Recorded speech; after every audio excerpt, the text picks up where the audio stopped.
Akaseera kano kabeera ka lipoota ya mbeera budde okuva mu kitongole ky'eggwanga kivunaanyizibwa ku by'embeera z'obudde omwanjuzi Kituusa Mohammed.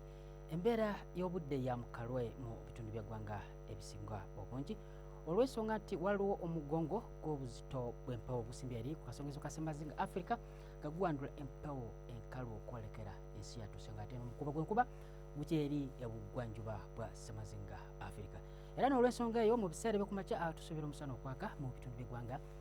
ebisinga obungi wadde nga tusuubirawo embeera budde n'okukyukamu katono mu bitundu ebisangibwawo mu Karamoja wo nga tusuubirawo olufuuyirize so nga ate ebitundu by'eggwanga ebisigadde omusana gujja kwaka era nga bwe gukuba kwamu.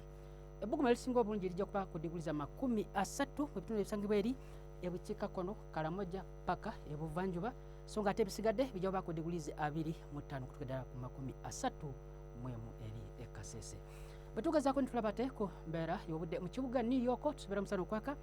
ebbuguma okuba ku diguli 29 so nga ate era ne Beijing 29 wabula eri e Dubai omusana okwememula okutuuka ku diguli 40 so nga ate Dar es Salaam